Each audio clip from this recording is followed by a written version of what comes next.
Welcome to Patrox Radio, where my goal is to create a space for thought-provoking discussions and meaningful conversations that inspires positive change and action. From personal growth and wellness to social justice and activism, and especially to environmental sustainability and conservation, I cover it all. I hope you enjoy your time listening in, so let's get on with this week's episode.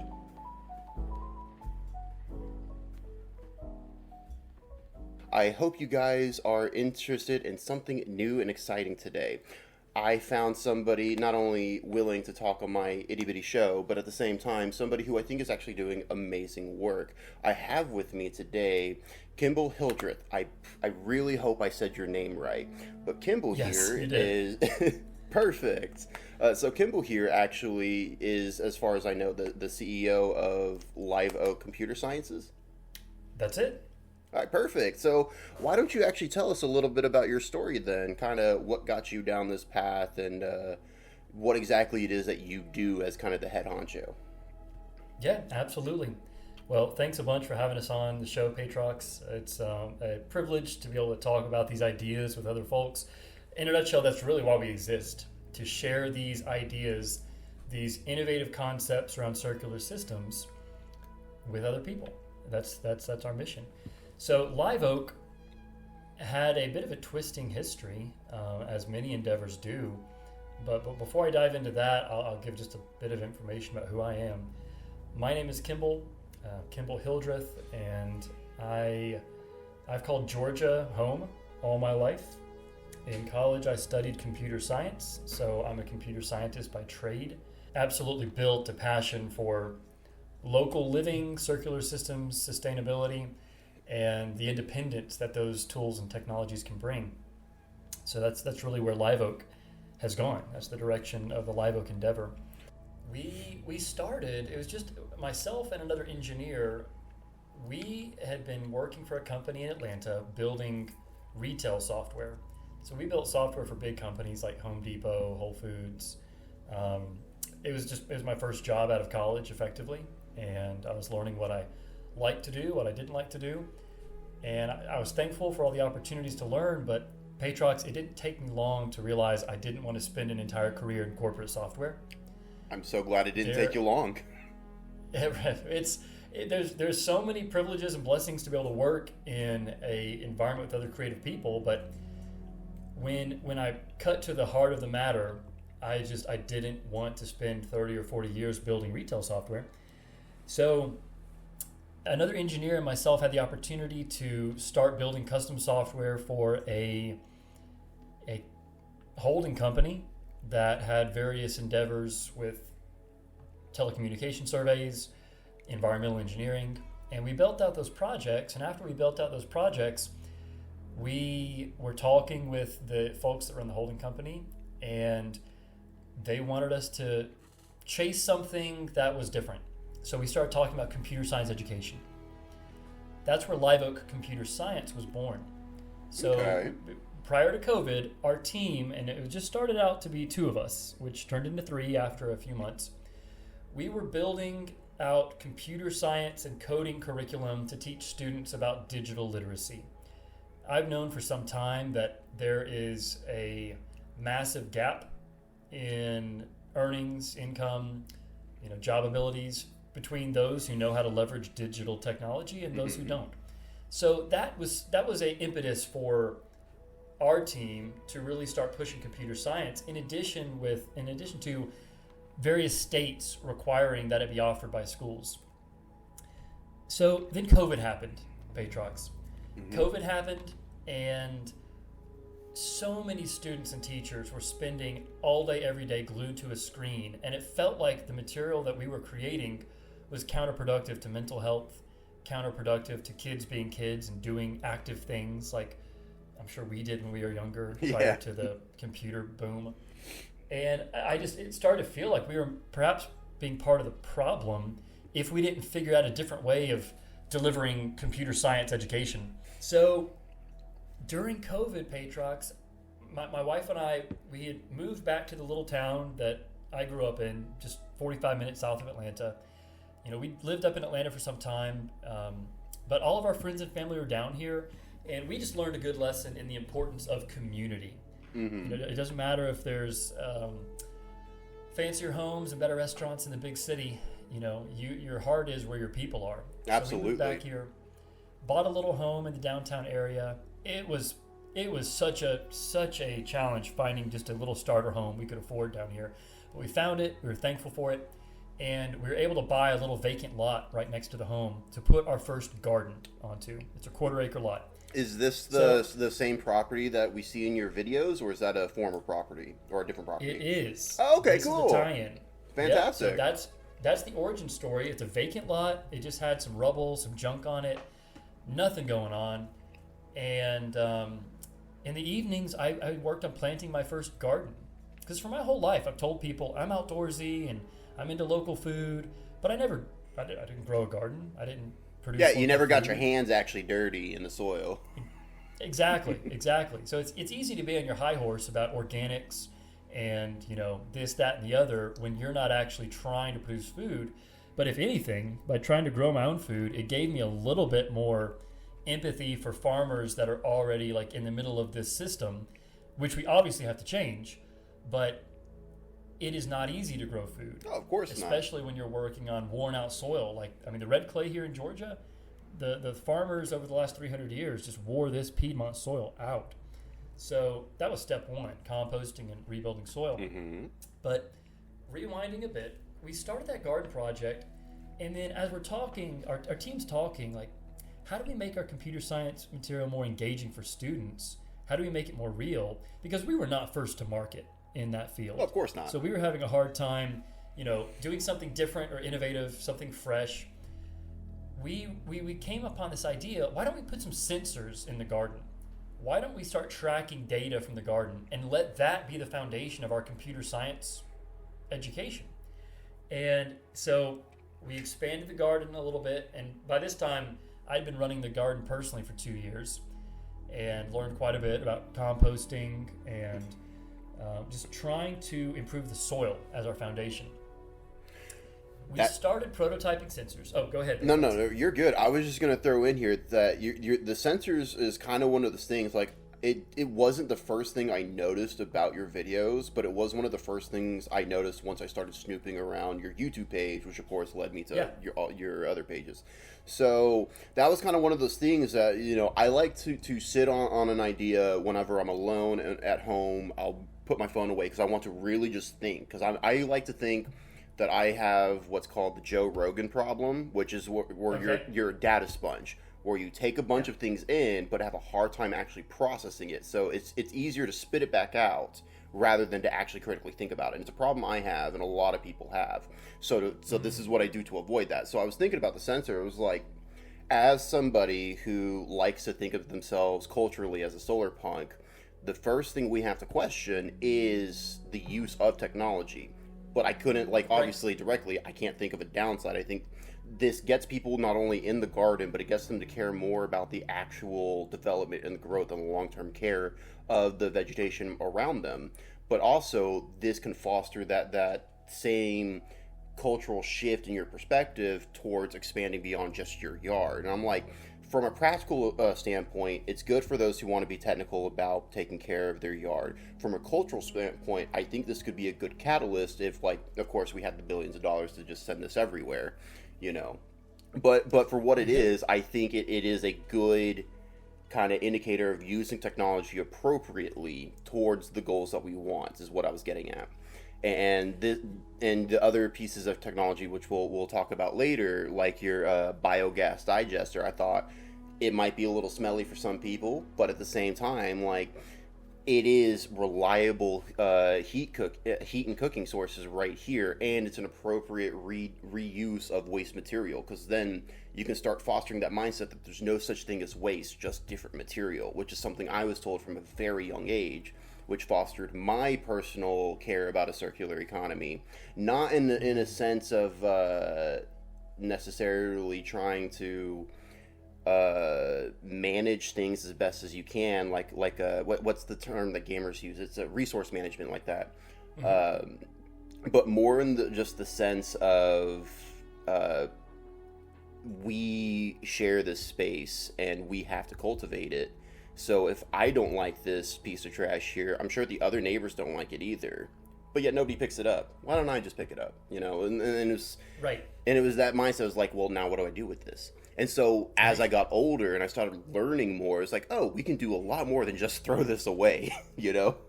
And Right. when you start applying those bigger questions as you get older, as you start willing yourself to think more on these things, you start realizing that there's so much shit that we could be doing at a young age. Why the fuck aren't we telling kids these things? Why aren't we telling our neighbors these things? Why aren't we showing this to our family members? Think of all the small, minute problems that we could solve that have a compounding effect in our neighborhoods. That it seems mundane, but like mundane problems are like the bane of our existence, you know? And It's so true. but it's also like our mundane habits, like car usage, that is driving the climate change issue. So having technology applied appropriately to get us to rethink and refocus back onto the ground, I think as a whole is like the thing that made me convinced these guys know what they're on about. Well, I'm glad to hear that. To circle back on those sensors, let me just say that they are not needed to run these systems. I believe it. If they were needed to run the systems, that would be an Achilles heel. It sounds Now, a lot they- like they planned act- obsolescence. You know, it's the sensors. They are a bridge for us. They're a way of bridging a culture that is addicted to screens back into the garden. Good. That's the way that I view them. Yeah, it's just, well, I meant that if you added extra levels that you needed all the pieces of equipment to get it to run, you know, at all, I'm like, that's introducing a lot of opportunities to say, oh, this doesn't work, you got to update your software, and that'll be like $29.99 a month, you know. It's Right, those types of tactics that phone companies and everyone uses. Exactly, and you know we're in an interesting position here because we are a small private company, and to do what we do, it does take money. Yeah. And it takes investment from a number of stakeholders and team members. You know, we have full-time team members, and that's why we've been able to have this reach, because we are in a very privileged position to be able to work full-time on getting this message out there. Otherwise, you never would have heard of us. Mm-hmm. We wouldn't have existed. That's true. I only knew you guys because I was bored flipping through YouTube Shorts, and I was like, oh, who are these guys? And then I kept seeing your Right. videos. I was like, let me subscribe. They seem smart. They seem like they know what they're on about. And then a few months I'm later, glad you that's reached whenever out. I reached out, and I was like, hey, I need to know more. I need to talk to you guys. Well, you reached out right at the beginning. I mean, we only started posting to social back in February. Really? Wow. Yes, this is all brand new for us. Man, you guys blew up really fast. You Well, guys. the thing is, we've been laying the groundwork. All the systems were in place, and we just needed our video guy to move back to Georgia from North Dakota. That's fair. So, you know, there's a lot of groundwork that was laid, but the sensors, really, we're targeting those towards schools because it gets these ideas in schools where Perfect. these ideas can start to become institutionalized, which is what we want, you know, and too often, you know, it's easy for me to complain about shortcomings in schools, but the reality is there's no perfect silver bullet as far as education. There are Never good will and bad be. public schools, good Yeah. and bad home schools, good and bad charter, you know, private. What I do believe in, there are some amazing teachers out there, and we are trying to connect with them to share these ideas and spread them. So the sensors, they give you all the key data points you need to understand how these circular systems, like the methane digester, can perform. And you used a term earlier that I love, appropriate technology. This has been a 10-year journey in researching appropriate technology. Mm-hmm. See, for me, I don't know if you've read any of my descriptions on any of my socials, but I describe myself, you know, as an eco-socialist activist. So I understand that I could critique, you know, capitalism all day long, but I also understand I'm in an environment where I'm not going to overthrow that overnight. So I like to focus a lot of my attention on the environment, and one of those things that I love is I love technology. And I was one of those fanboys that my father, for context, was in the Army, very smart dude, software technician. When we moved to Texas, where I live now, he got a job with a company that was contracted under NASA, which just boosted my passion and enthusiasm for astronomy and technology and development like that. And so I've always had an appreciation for advancing technology. But at the same time, as I've gotten older, I've also seen a lot of the problems with the tech industry and stuff like that. So it's like I now, as much as I still have that like glistening eyes for new pieces of technology, I have to tell myself, hey, is this something we actually need? Is this something that's actually useful? You know? Right. Or is this a marketing Absolutely. gimmick? Is this just another piece of crap that cost way too much and exploited way too many for me to be entertained for 5 minutes and then I'm bored, you know? It's like, no. It's And like, most things are the latter. yeah, exactly. And it's like, that's why I say it's like I fall into that like Joe Rogan effect, or like the data sponge problem, where like if I'm not critical, I just soak it in. I'm like, yay, software, fun, and I'm like, I Right. don't think about it. I'm not a tech Right. guy. I'm not a computer guy, and so it leads me very, very much to be susceptible to that. So it's like I got to be smart. I got to do my research, you know. So I do. yeah, I do. so I can think empathize. you know, having this technology and trying to coordinate it with teachers and schools is the obvious but the best approach. And I was going to ask, because it wasn't part of my questions originally, but now it's come up. As far as like the natural sciences and the STEM learning that you do, how impactful do you think that'll be on its own with what you're doing, versus maybe different approaches that you guys have probably brainstormed in the past? We've learned that what gets people excited is seeing this stuff in person. Okay. When people can see us cook on the methane digester grill top using totally renewable, energy sources, just food waste. Yeah, I mean, you make it real. Yeah, I mean, that's when people's minds are blown. Now, the next best thing is us making shorts and sharing that online. Fair enough, yeah. We learned early on when we were just trying to make, run-of-the-mill curriculum, and I say run-of-the-mill, we were putting our heart and soul into making it as creative as we could, but the reality is it's still on a screen. And we humans in this modern day and age, we're on screens way too much. Mm-hmm. I mean, when I was working in a cubicle, I was yearning to do something outdoors and balance the work I did with my mind with work I could do with my hands. And I think a lot of people fall in that boat. Anyone with a job, it's good to be able to have good work, but I don't think that means that we should limit ourselves to thinking we should only accept the jobs that are being handed out to us. Everyone can make a difference in how we shape the world of work. And if I can balance my day by tinkering and working on a solar panel system for the small amount of electrical needs we have, working on a rocket mass heater, feeding a methane digester with food waste from the local restaurant, picking up coffee grounds to go create, a substrate for mushroom and mycology growth, and work on a computer, that's my happy place. And I know that might not be it for everyone, but, variety's a spice of life. And I mean, no, you're 100% right. So, that's part of the selling point for us. But you asked about teaching, ag and biology, ecology. We're trying to meet people where they are. These are subjects already being taught in schools. However, we're trying to look at it through the lens of land labs. So, land lab, read homestead, read off-grid, learning center. Okay. Land lab is just the term we've created that is, and I say we've adopted it. It existed before us, but it was not really heavily used. We're trying to bring that term to life. Kind of revamping it. Exactly. It was just an underutilized term in the education industry, and we're really trying to own it and run with it. Fair enough. So Acorn Land Lab, that's our first land lab, and that's the 1/4 acre one here in the middle of a historic downtown city in Georgia. Then we've got a 2-acre site, and it's actually the site that we've been working on a number of our other off-grid projects to more of a suburban setting. And then there's a 7-acre site on the edge of the county, and that's our very, very rural area. Right now we just have some pasture-rotated pigs out there. Not a lot going on currently. But interesting. This October, we're going to have 3 team members living on site utilizing all these off-grid systems to truly show people the good, the bad, and the ugly. Fair enough. I like that. I really do. Make it a real and honest, approach and explanation of what it's like to live in this kind of lifestyle. What does it call for?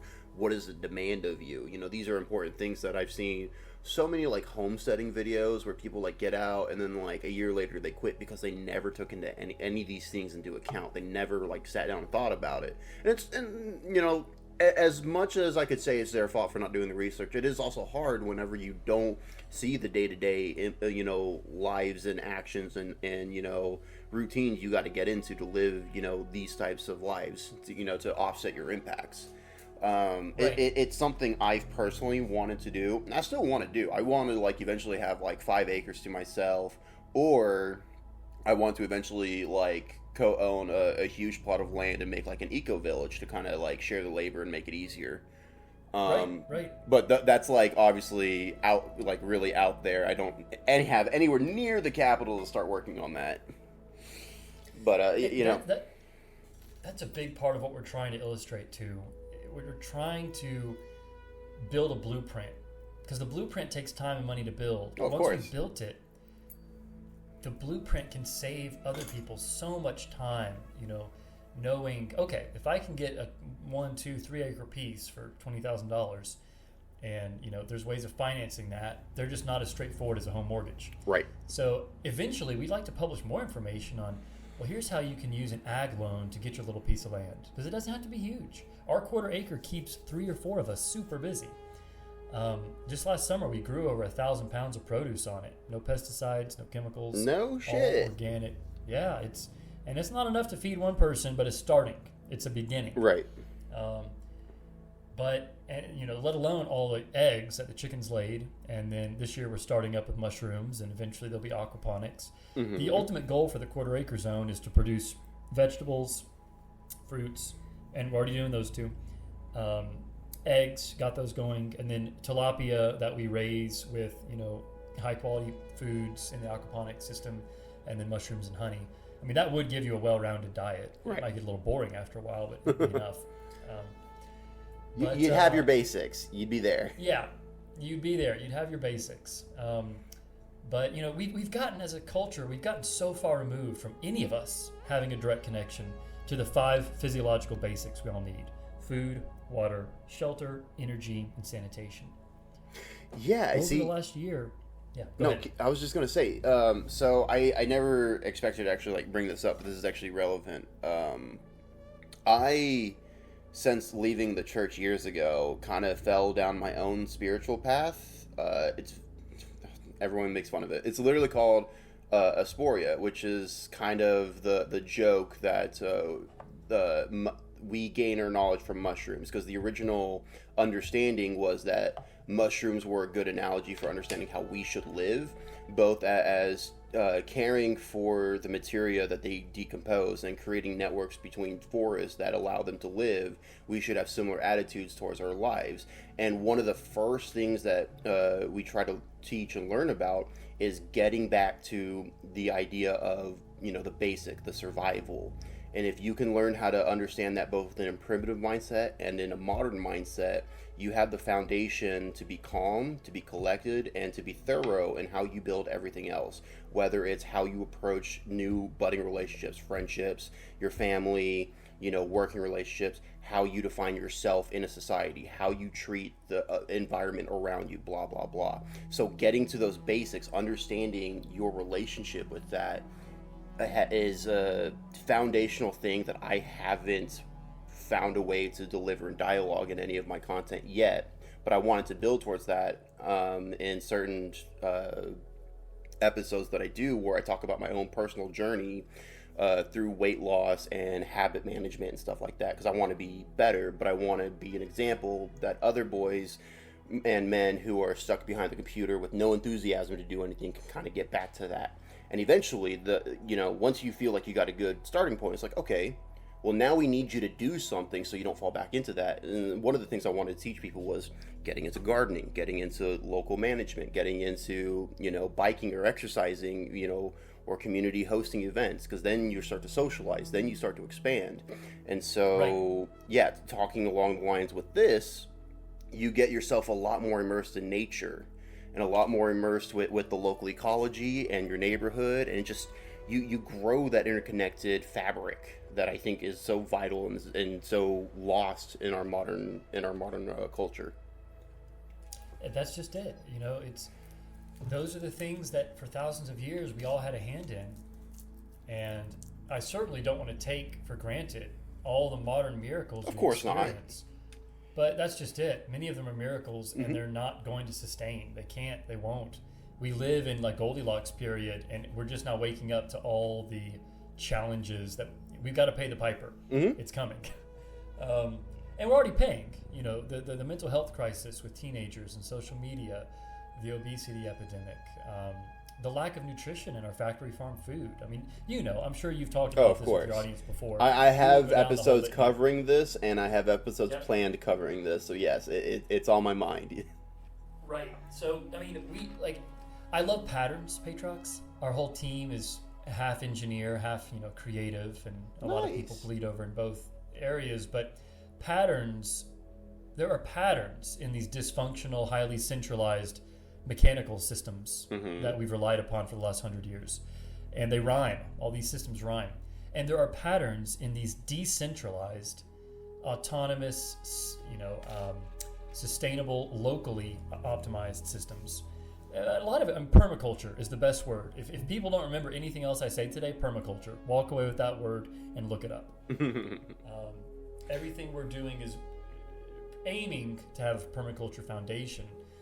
And before I forget, you mentioned trying to give young men, boys, all men, any men, something to shoot for locally. Right. You can have men feel confident about themselves. You can have men inspired to actually start doing something. But if there's nothing that they are passionate towards, if there's nothing that makes them excited to say, I want to go do this, I don't want to just be bored in my room, they'll fall back into that cycle, I believe. So I want to foster that mentality to look for something, be eager to learn, be eager to try things, So, yes, and I love that you said that, because it resonates with me so much, because I remember when I was probably 13, 14, 15, I was playing those resource management strategy games, and I would spend a whole beautiful summer day indoors in front of the screen. And thankfully, I had parents that they knew the value of playing outside and doing real things. So it's not like they just let me stay in there all day long to be on the computer screen. But it hit me that I was at a crossroads. I could keep playing those strategy games for year after year after year and have nothing real to show for it. Or I could try to earn some real money and buy something real and do something real. So I've always been thankful I chose to put down those games ultimately. Not 100%. I still play once in a blue moon with friends or family. But I started doing freelance web design, finding side channels of income, and just socking that money away. And that's how I bought my first small piece of land. And it was like logged, it was degraded, it was nothing pretty. I mean, it's on a river, but it's a highly polluted river, and it's a piece of land that was cast over and just totally wrecked for its lumber. But I've been slowly restoring it, and for years that's given me something to focus on. That's where my wife and I started building our little tiny house, which is still a work in progress. But that was a catalyst for a lot of what we're doing today, especially as a team, just realizing that the physical world is a better place to live than the virtual world, ultimately. Yeah, see, that's a big thing that solar punk artists, I think they try to capture, is to try to foster that love back for the outdoors and the outside, to foster that appreciation for the greenery, the community and stuff like that. But if we're gonna try to get people to enjoy that, like with the schools, I think it does start with education. And when you're an adult, you're not in that like strict format unless you're in college, and it depends on how many classes you get, but that's besides the point. But there will still be people who will be like, I want to learn about this, I want to learn about that. And I guess I'm wondering if there's any plans for, I guess, your video content for now, or if you wanted to make any certain paid classes for your website for other specific stuff, like learning how to forage, or animal tracking, or mycology, companion planting, etc. There's all kinds of stuff that could be discussed on that. Right, absolutely. So we try to be very honest about what we know and what we don't know. Right now, Patrox, I don't know a thing about animal tracking or foraging. Fair enough. That sounds like stuff that's right up our alley, and eventually we'd love to add it. So there might be opportunities to partner with other people to add content to our platform. So our engineering team built our own learning management system just to give us the stability of owning our own platform, so we couldn't be deplatformed. Good. So we've got that as a foundation, but here at Live Oak, we're building 4 pillars to help promote these ideas, Patrox. The first pillar is the content. You've seen the YouTube and social media content. Obviously, we're starting with more podcast involvement, like today with you. We are going to be launching our first paid course this summer on the platform, and our aim is to make these courses very, very affordable to spread this information far and wide, because the courses, once it's made, access is nominal. Right. We can give access to millions of people. So having a land lab course showing people how we've built everything we have here, how it functions, what its limitations are, what the benefits are. And we'll continue adding more courses over time, in addition to all the free social media content and the free long-form content we want to continue pushing out there. So that's the learn column. And these 4 columns spell out labs. That's how I remember this. Got it. Acronym labs. So the learn column, then the analyze pillar, if you will. That's the sensors. And then the sensor software, it's built into the same learning management platform. So people can better understand the trends in their little garden space or their off-grid space over time. So that's analyze with the sensors. That can help build a feedback loop to improve your systems and study the STEM concepts in the classroom. Then there's the build area. We've been very selective and choosy on which companies we work with. Ideally, we're using the fewest number of products possible to make the land lab supply your 5 basic physiological needs: food, water, energy, shelter, and sanitation. But some products are needed. And you can't DIY everything, in a day. Unfortunately, we are finding. Unfortunately, now it doesn't mean you can't DIY all these systems. You totally can. We're excited to continue to try to source these, professionally made products that we can resell to keep our mission going. But we want to find a companion DIY project for every paid project. So if someone wanted to build everything we have, we've got a DIY set for everything. It's not like you've got to go buy something from a company for all these products. The point is learning the skills. You can build a methane digester out of an IBC tank. You don't have to buy a pre-made methane digester. So that's the build. And then the final one's the simulation. It's the one I'm the most excited about, Patrox, because there's a reason guys and many girls are attracted to those strategy games and video games and resource management games. So we're building a simulator where you can build a land lab with all the existing technology, and we're refining the algorithms to make the simulation accurate based on all the real life data we've been collecting. Because even if you're 15 years old and you don't have the money to go build your own off-grid land lab to live more sustainably and independently, well, who says you couldn't be learning all the principles in a simulator, like a video game, before you're able to go out and do this on your own? Right. That's actually a conversation I think I've brought up on my previous show that I used to do, where I talked about virtual reality and the implications that it could have as a tool of education. But it's highly underutilized in that environment. It's highly underutilized for things like training in. It could be factories, it could be repair jobs, it could be military training, it could be gardening in this example, it could be fishing, it could be all kinds of things. And so obviously I don't think you're talking about a VR simulation, but that idea, that approach, I think is a vital tool that can go a really long way into getting people going. Because I believe at the core, the biggest driving force we have as people is the habits we let form. And so simulations are a great way to also retrain good habits, retrain those eyes to be aware, retrain, the usage of tools that we're going to use and stuff like that. and just getting in the environment, being comfortable in this environment. Because a lot of people who are stuck to their couch get really uncomfortable being outside for too long.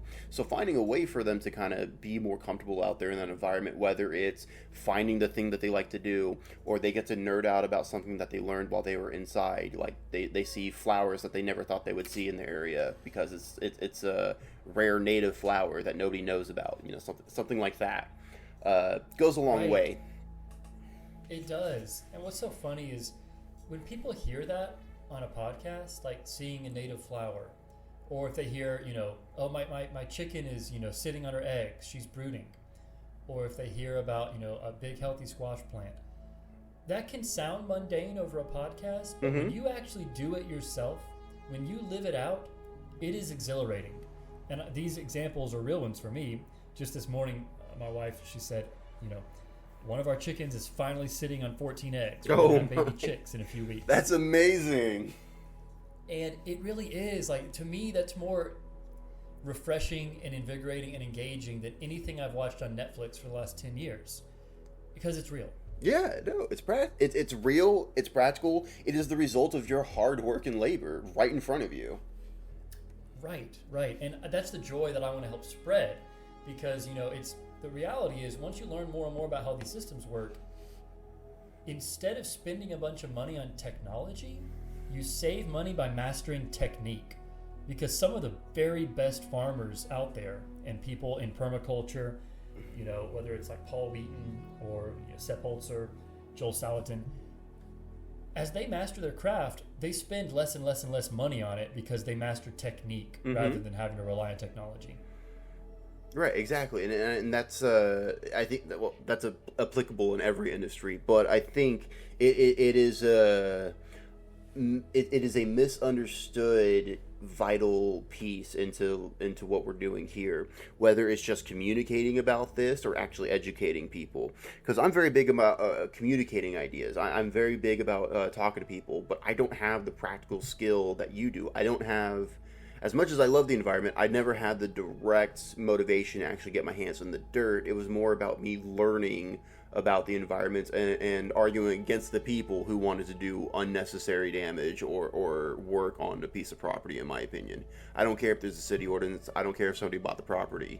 You're not going to tear down this part of the last forest that we had in here, X, Y, Z. That was the type of conversations I would have. Right. So yeah, having just that fervorance, also vital.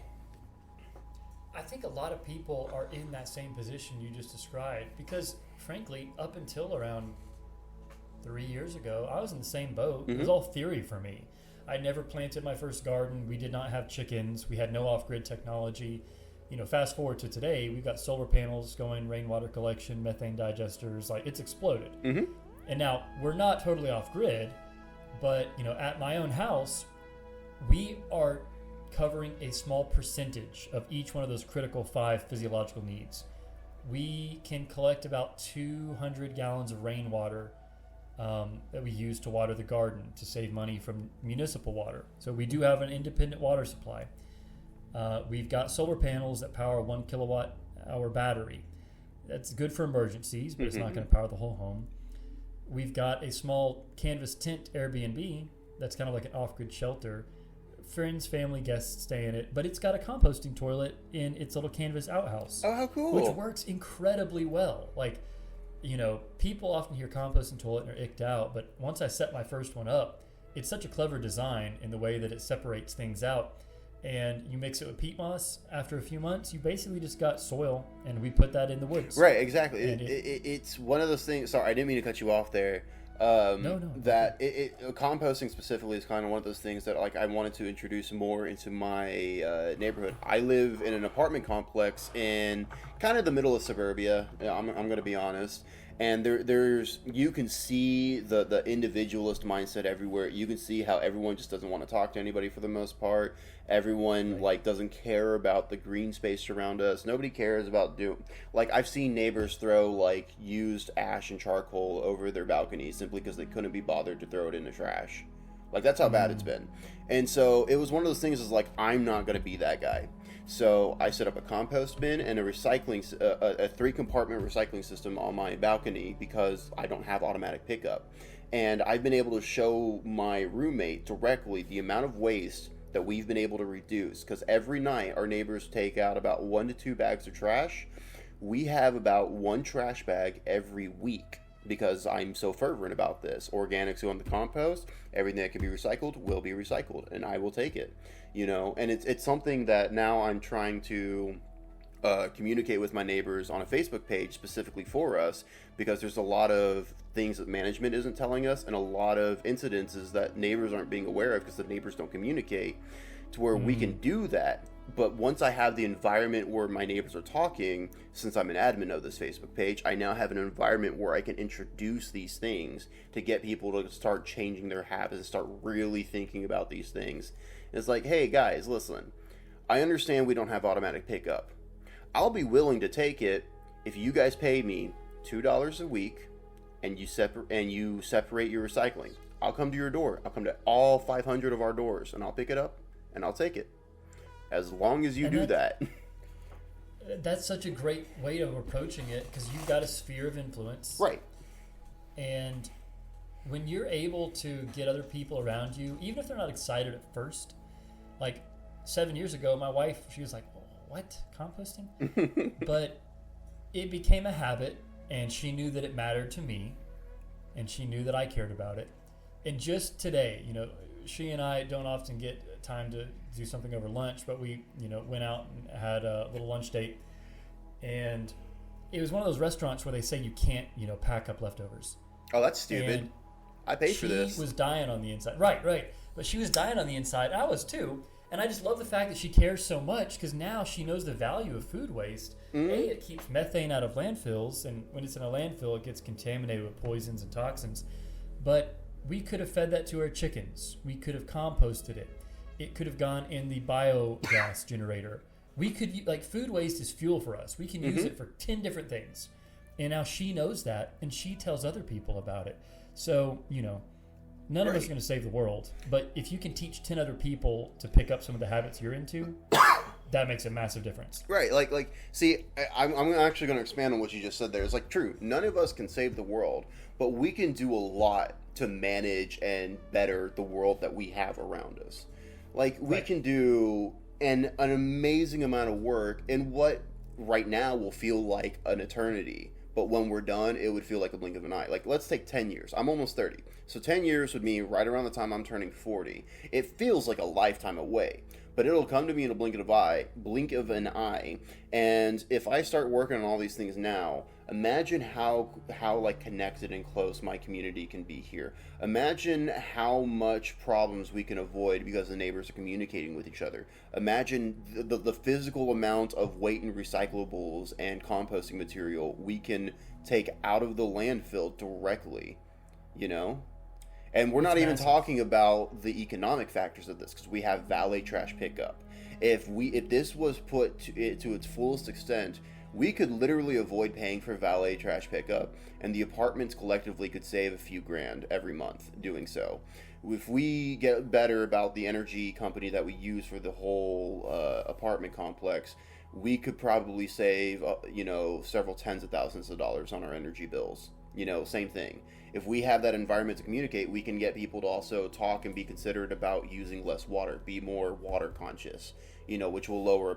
There's other points that you can talk about to relate this to people, but I want people to just see it for what it is. Let's just get better. Let's just get closer. Let's trust each other, because we're smart people. We know what our environment is like. We know our surroundings. Let's make it better. Let's not just say, oh, well, it's their responsibility, so I don't give a fuck. Because the apartment people don't give a fuck either. They care about their paycheck at the end of the day, which comes from our rent. That's what it is. Yes, you bring up a great point. And, this might be an episode for another day. Oh, of course. I ramble. I'm sorry. Oh, no. Well, the point I'm about to hit, I have done a great deal of thinking about just the evolution of, our American landscape. And I don't think we're in a capitalist environment right now. I think we're well past a hyper-capitalist environment. And that's what so many people are just so burnt out on. because it's full of crony capitalism. Mm-hmm.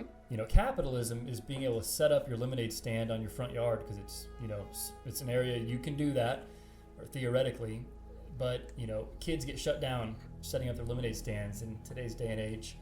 Right. In fact, just today I had the county knocking on our front door saying our Airbnb wasn't within regulations and hadn't been properly permitted. So, you know, the long arm of the law is, you know, intruding on us when there's so many derelict dumps around the county, and that just, you know, right. It's funny how it's pick and choose. Like, we're doing something positive, but we're getting in trouble for it. It's so stupid because that's like the core of anarchistic thinking is like, do what you need to, like, despite what people say, but at the same time, like, to kind of expand on what you were talking about with being like past the point of like we'll say classic capitalist, okay?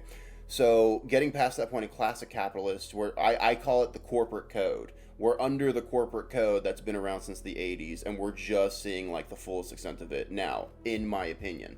So that's why you'll have things, if you look at the wider economy, you'll have things that are like under the same company in like 7 different industries. But you're right, this is a conversation for another day because I will ramble about this if I don't stop that right now. I wanted to actually bring it more on a personal level with our communities and stuff, which is why I was bringing up the apartment complex. Because implementing technology like this on a local level is another great leg up in that area. But obviously this is, like, we've seen the prices of this. It is still kind of expensive for the average person. I don't see anybody buying this just for their balcony garden. It's just not happening. You know, I wouldn't even do it. But for things like community gardens or for people who are under HOA, assuming the conditions are right, this could be great. But HOAs are notoriously bad about letting people have good control of their lawn and really considering the environment whenever they would make their lawn codes and stuff like that. And so, like, assuming we could build towards a better environment, you know, do you think that these would be great areas to try to implement this technology? No, not the HOAs. I know that's notoriously hard. Yeah, like, Patriots, I would never move into an HOA. I joke about that with my friends. Like, they'd kick me out in about 2 minutes. I mean, even today, we're not an HOA. We're on 2 acres, but we still had code enforcement, you know, getting on our case about the Airbnb that was off-grid. Granted, they just want us to go through the hoops of a business license, you know, stuff we weren't aware about. The county passed new ordinances like a month ago. So we're going to do what we have technicalities. Right. It'll be a case study. We're going to see, will our local government support something innovative and fresh and new, or are they going to try to stamp it out and crush it with NIMBYism? Because someone didn't like seeing a canvas tent, and it's not a Coleman tent, it's a beautiful canvas tent. But it's different, and suburbia doesn't like different. Yeah, it's a big problem. They're going to have to deal with my yurt, though. It's all good. I love it. Yes, I love it. That's just it. Like, put up the yurt and deal with the flack later.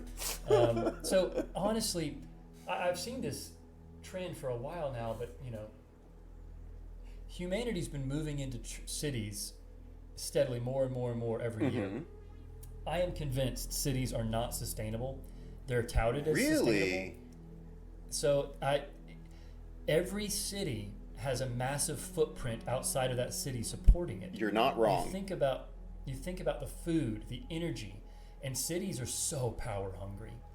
I am convinced that the most sustainable footprint is truly everyone spreading out to the habitable areas on Earth, like the Georgia Piedmont, you know, parts of Texas. I am actually really going to want to expand on this point in a future episode because I think this is where we're going to have really competing ideas. Because I am not convinced of that. I used to be convinced of that. I will say that used to be how I think.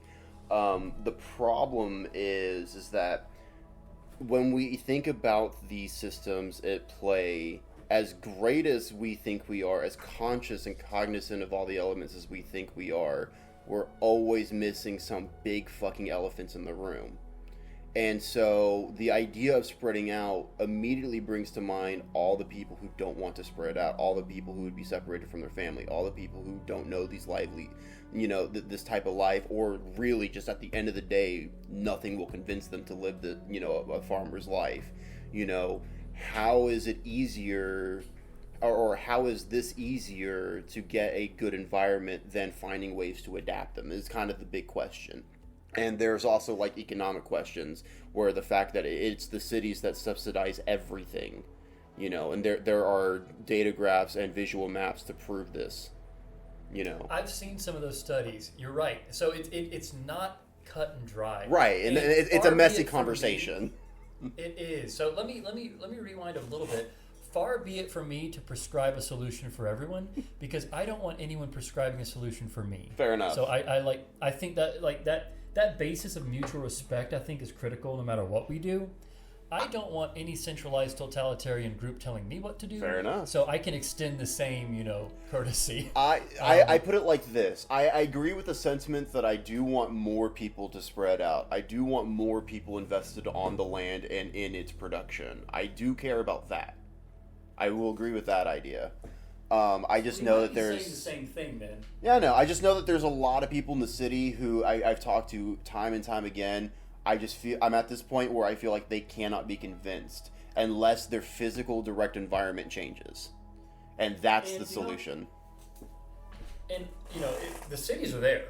Right. They're there. They're not going away. So, realistically, they're always going to be city dwellers. Yep. There's benefits.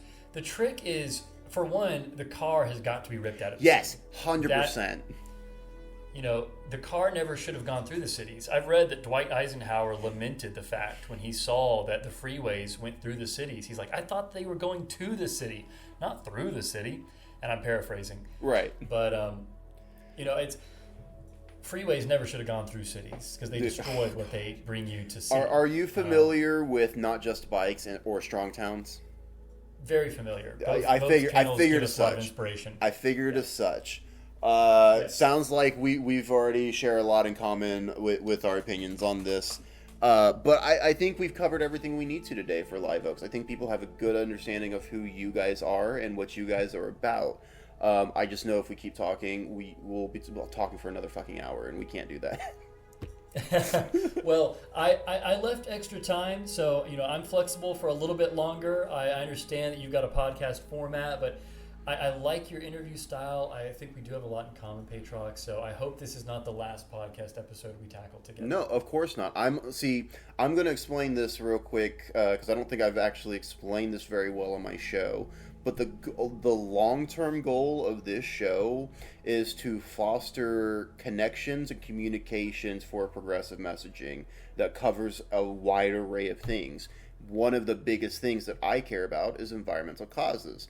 That falls under education, communication, organizing, technical advancements, applications of old ideas that are usable today. Like just like we find the things that work and use it. We don't spend time bitching and arguing about, what about the economics? You're fucking over billionaires. Well, I don't want to give this up, and it's like this rusty piece of land that they don't use, they don't do anything with. And it's like it's circumstantial, but it's consequential.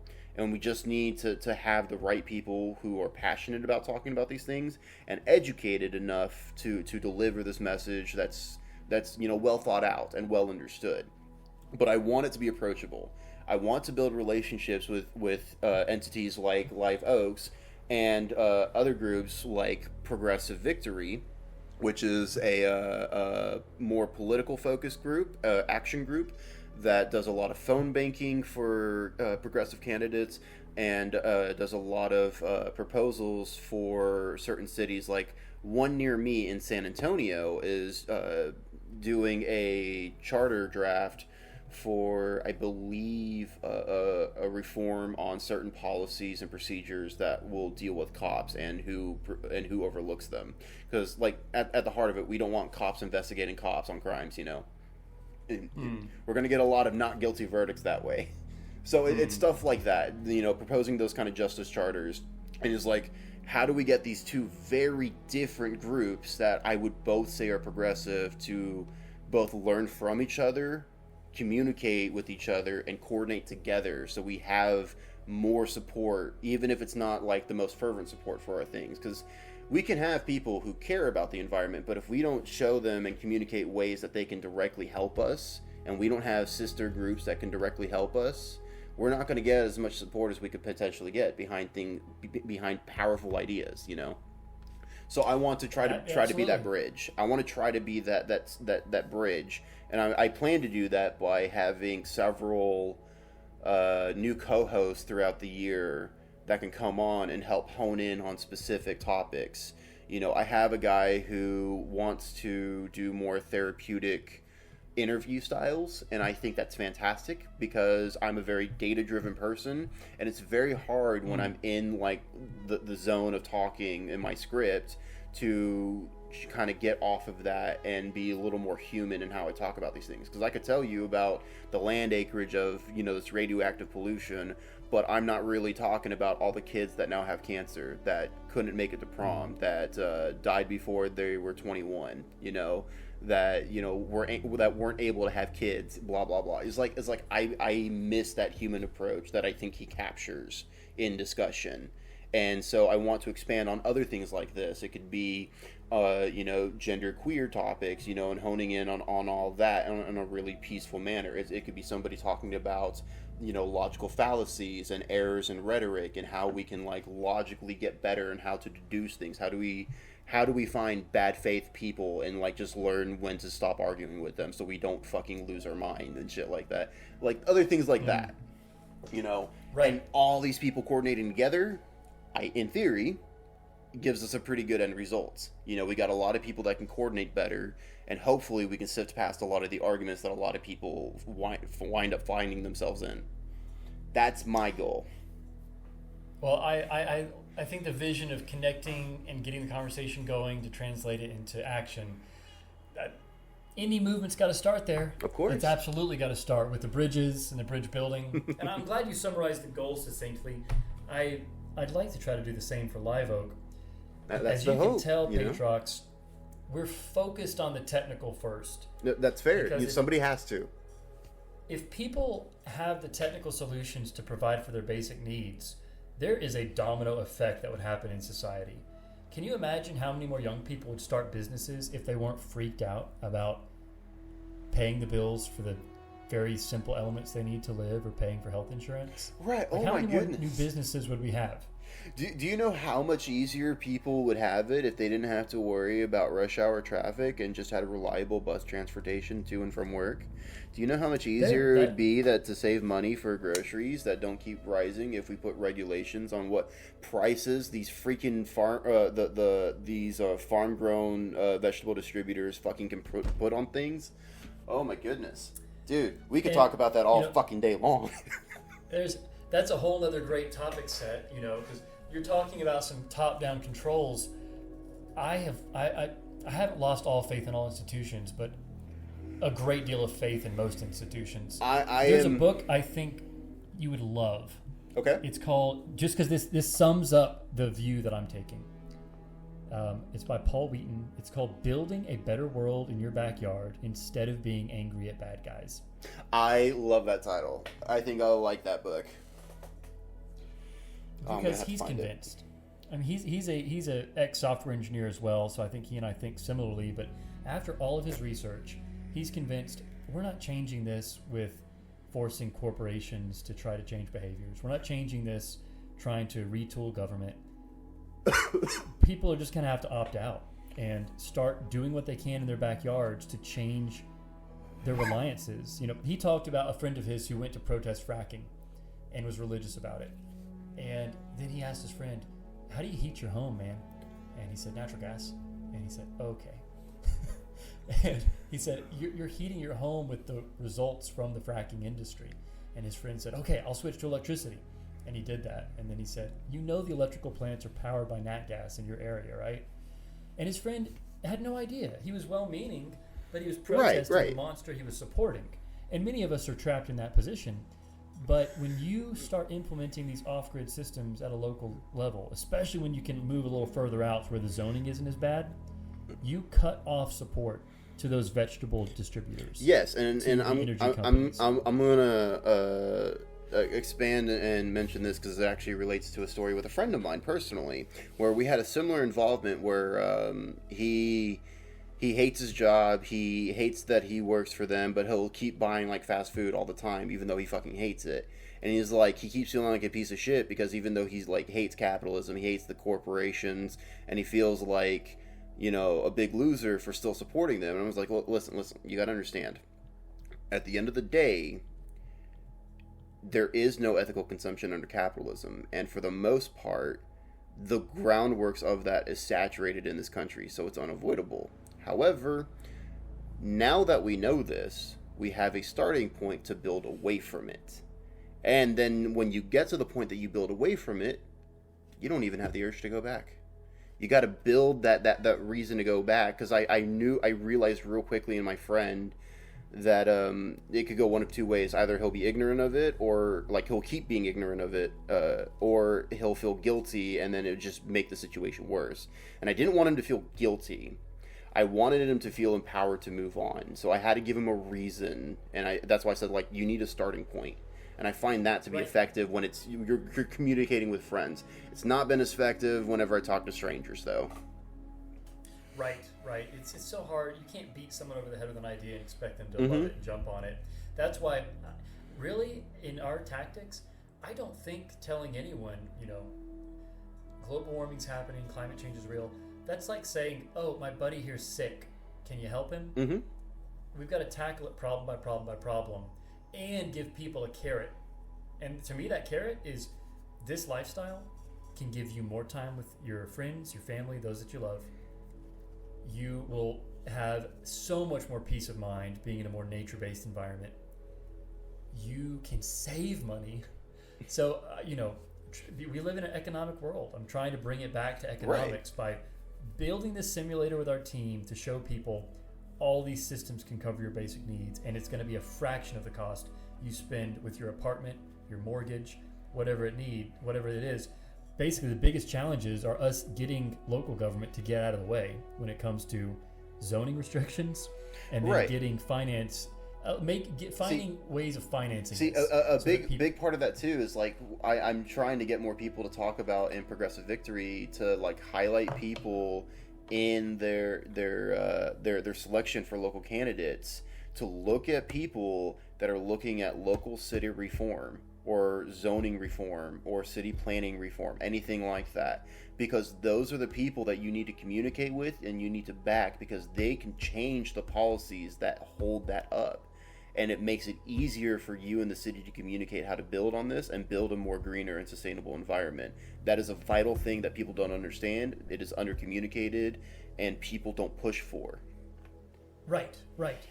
I mean, our issues are not technical in nature. No. I mean, they are, but like we've got solutions. Like you've seen our channel. We've Most got of a the whole holdup channel showing real systems. Yeah, absolutely. Most of the holdup is just policy and people. Yes, it's policy and people. Like, this is why I'm excited about the simulator. It's not done yet, but do you have enough time, Patrox? I got time. I'm off all day. Okay, great. So you mentioned a yurt earlier. You can get a Mac Daddy yurt for $15,000. Mm-hmm. Let's say that you splurge and get one for $20,000. But like, who of us have that laying around in cash? Right, exactly. Of course, you're going to finance it like you would a house. But that'd be just a tiny bit of change every month compared to a house mortgage. So you want your yurt. Today, it's a foregone conclusion. Your yurt is not zoned for a metro area. Like suburban living, you might be able to get a yurt if it's on a regular lot with a big old expensive house. But a small quarter-acre piece of land, like the Acorn Land Lab, your county's not going to let you put a yurt there. Maybe if you lived in Houston. I'm not even sure about that. Yeah, I mean, I know that their zoning is loose, but I don't know if it's that loose. So, point being, today that's not permitted. But if you could get your yurt, and let's say you bought a little empty lot, that's another $15,000. Let's say we're at $30,000 right now. Our cities spend through the nose to maintain car infrastructure. I mean, you told me that you follow the same YouTube channels that I do, Strong Towns, and then Not Just Bikes. Mm-hmm. car infrastructure will bankrupt many communities over the course of the next few decades. Oh, incredibly. Because suburban growth isn't sustainable.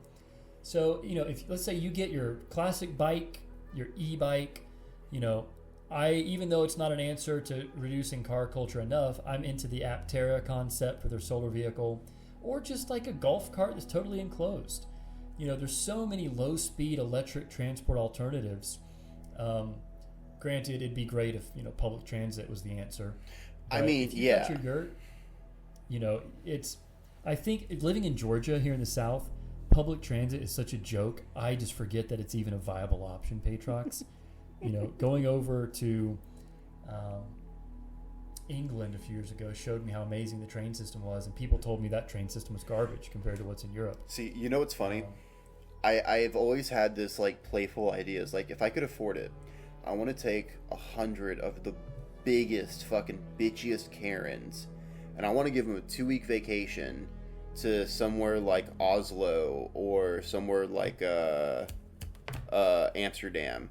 And I'm going to give them every public access. I'm going to explain everything. I'm going to let them marvel at it. Give them 2 weeks or a month, however long it should take to soak in. Let him get back and see how, and give him a week and try to see if they can push local Congress to reform. That's a genius idea, because if they get an idea, they're going to be a bulldog. Because it's only the loudest and proudest people that talk at public meetings that push ideas towards that, and it's always the bitchiest Karens. I think you might be onto something there. You might absolutely be onto something. I'm pretty good with out-of-the-box ideas. That one certainly is. No doubt. But, whether it was micro-mobility, like EVs, pedal power, a better public transit, or a mixture of all three. But bottom line, getting the cars out of the city. Yes, 100%. I like the Atlanta Beltline. It's a really cool development.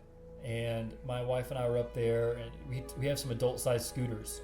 It was incredible, scootering, passing apartments and restaurants, and not a car in sight. Couldn't see them, couldn't smell them. That path was chock full of people and bikes and scooters and pets. You could hear conversations. You could hear the birds. I'm jealous. The air was fresh. I am so jealous. It was amazing. So I want to get our video team up there to film a segment of it, to combine it with our land lab and say, even though these are fragmented puzzle pieces, can y'all imagine what it would be like if this was the tapestry of our communities?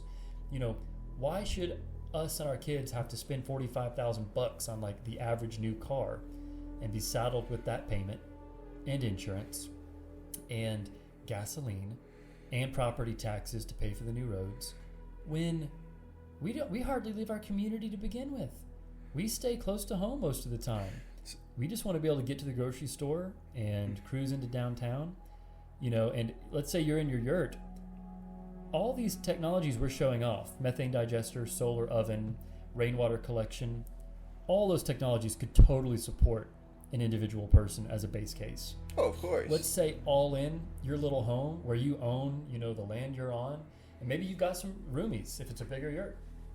Let's say all in it's $90,000, $100,000, and you've got it financed. It'd be less than your rent payment, and you wouldn't be paying utilities.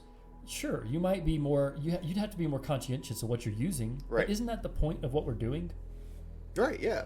See, you might be restricted to a certain outer belt of a city or something like that if you have a perfect world and they get more lax about certain building codes, because most cities have the downtown area that has all the skyscrapers or the tall buildings that aren't regulated, and then you'll have single story or no more than a 2-story building that doesn't reach past 500 feet off the ground, and it's just that for fucking miles for the rest of the fucking city.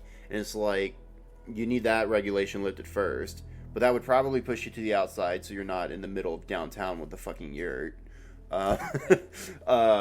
But yeah, you would be able to live your life in a comfortable world, controlling your direct impact and living in a more sustainable manner in an environment that's ideal for what you fucking want. And I think that's great.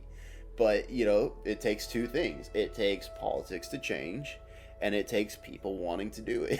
So it's you gotta go from both angles, unfortunately.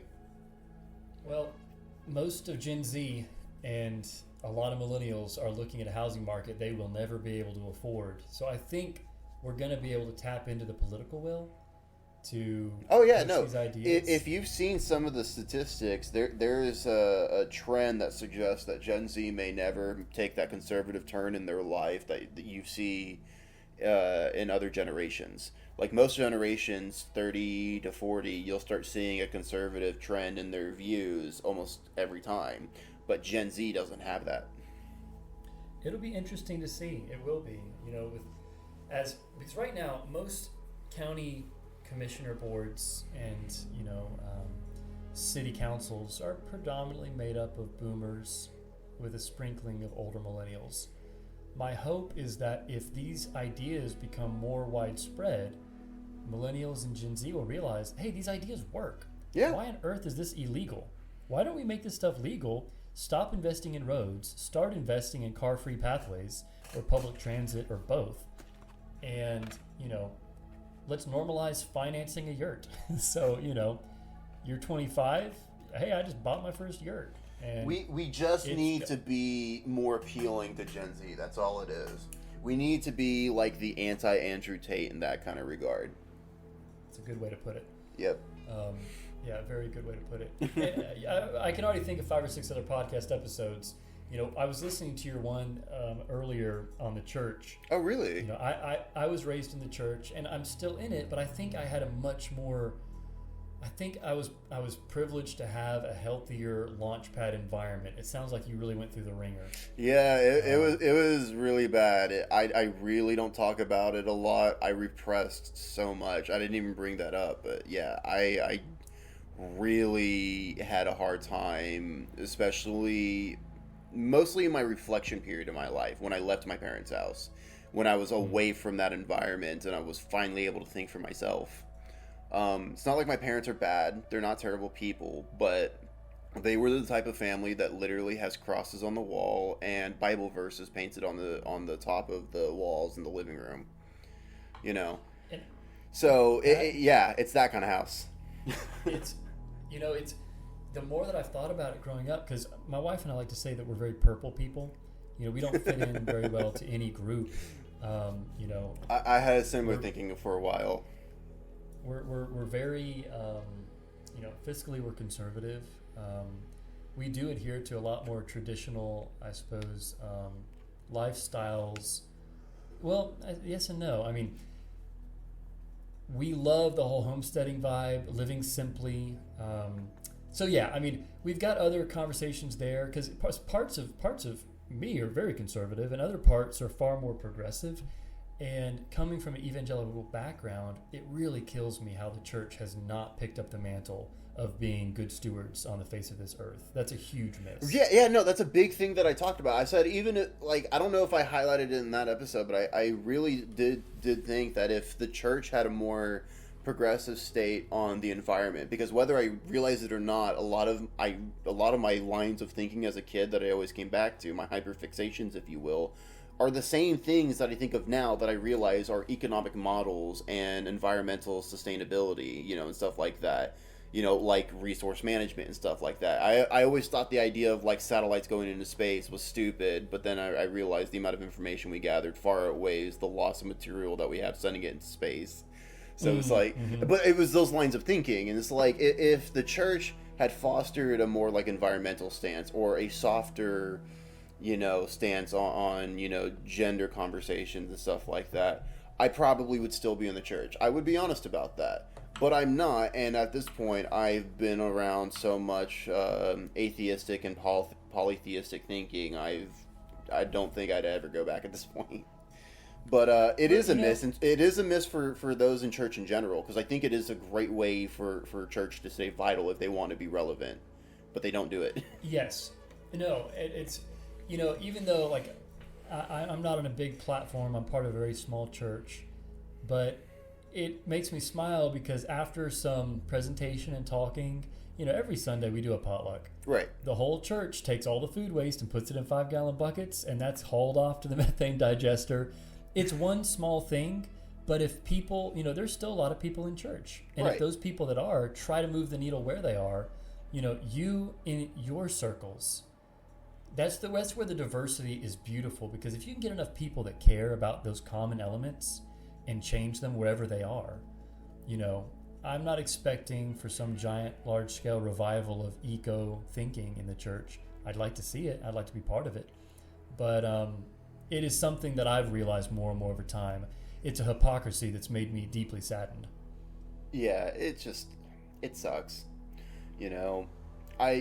What sucks worse is that I still have family members that are fervent believers, and they're the best people in the world. It's the way they live their life, which is the part I care about the most.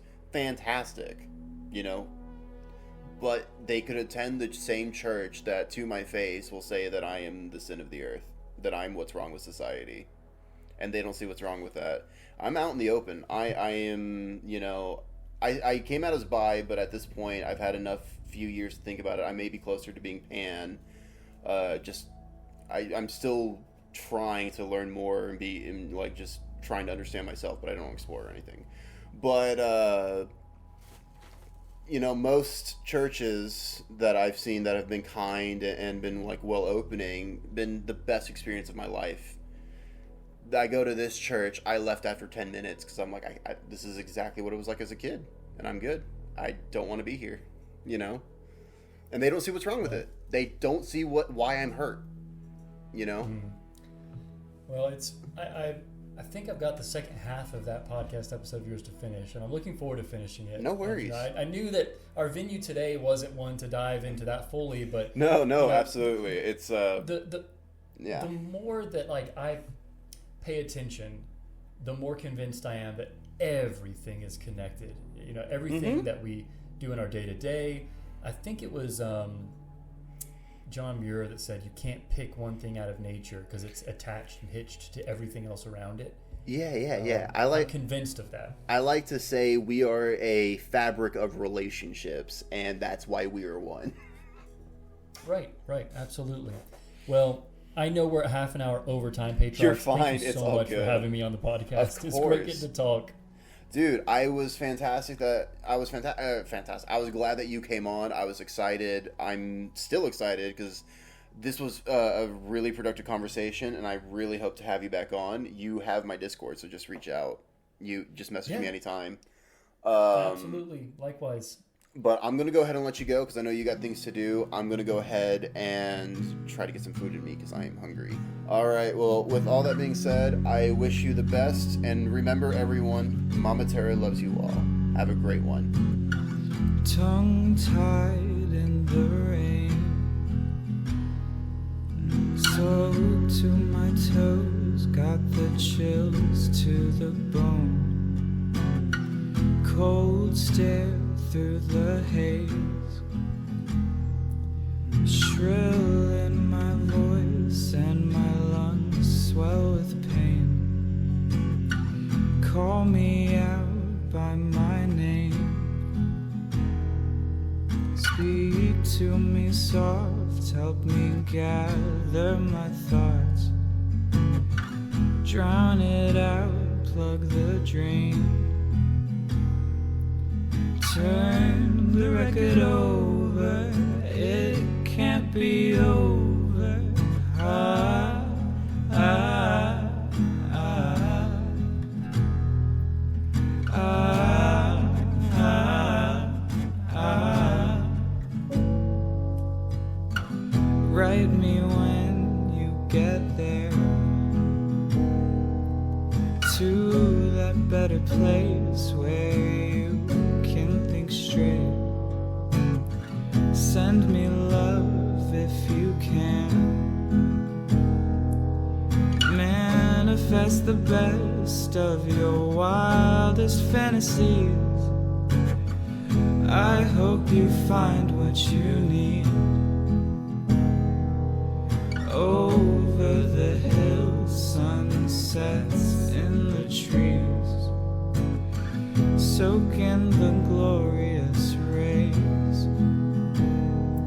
The sun will be out, beating down on your shoulders. Tie a rope round my waist as I venture into to the dark.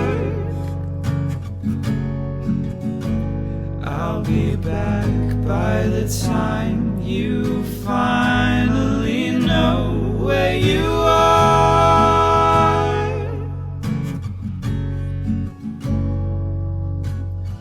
Tear my ego apart. We are all we are, and we are all but one. Send me up to the stars. The distance between means nothing to me. Or bury me in the sand after I've done for you all that I can.